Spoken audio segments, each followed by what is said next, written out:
আসসালামু আলাইকুম ওয়া রাহমাতুল্লাহি ওয়া বারাকাতুহু। দেশ এবং প্রবাস থেকে যেখান থেকে দেখছেন সকলকে আন্তরিক মোবারকবাদ, অভিনন্দন। এটা অন্য কোনো দৃশ্য না, যে দৃশ্য আমরা বিগত সময় কখনো দেখিনি। 1 থেকে 1.5 মাইল সিএনজি গ্যাস নেওয়ার জন্য লাইন।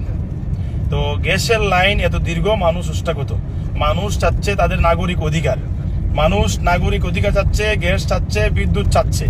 হ্যাঁ, ফ্যামিলি কার্ড জায়গায় জায়গায় দিয়ে মামলা হামলা দামলা, মানে এখন এই নিয়োগ বাণিজ্য।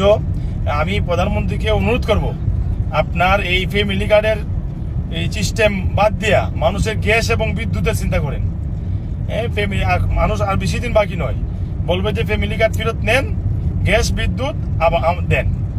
এই কথা বলার আগে ফ্যামিলি কার্ড ফেরত নেন, গ্যাস দেন, বিদ্যুৎ দেন। এই কথা এত লম্বা লাইন এর আগে দেখছেন কোন সময় আপনারা? হ্যাঁ, আপনারা বিগত 15 বছরের ভিতরে এই ধরনের লাইন মানে দেখছেন আপনারা? এখন আপনারা সরকারের কাছে চাইনি যে গ্যাস এবং বিদ্যুতের ব্যবস্থা চাইনি আপনারা? আপনারা সরকারের কাছে দাবি জানাই, দাবি যে গ্যাস চাই, আমরা গ্যাস চাই, কারেন্ট চাই। আমরা কাল রাতে আসলাম,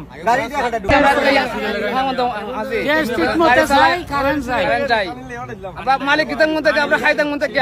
মাননীয় প্রধানমন্ত্রী তারেক রহমান সাহেব উনি অনেক চেষ্টা এবং প্রচেষ্টা করতেছেন, হ্যাঁ, দেশের জন্য। ওনার কাছে যে বলেন যে মাননীয় প্রধানমন্ত্রী আমাদের এই গ্যাস এবং বিদ্যুতের জন্য আপনি দ্রুত ব্যবস্থা নেন, বলেন বলেন।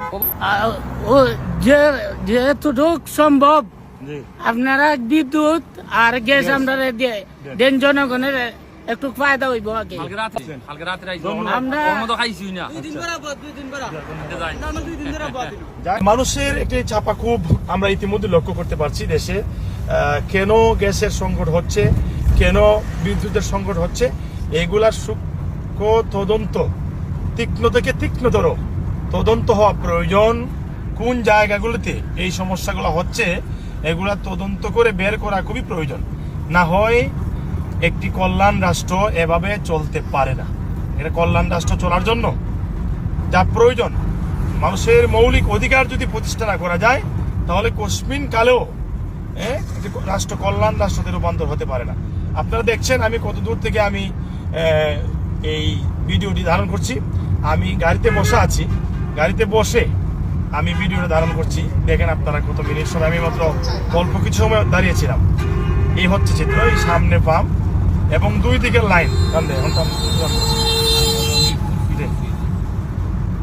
এটা হবিগঞ্জ জেলার, আমার নিজের উপজেলা বাহুবল উপজেলার এই যে এবং ওই দিকে লাইন যাওয়া ঠান্ডা ব্যাপার।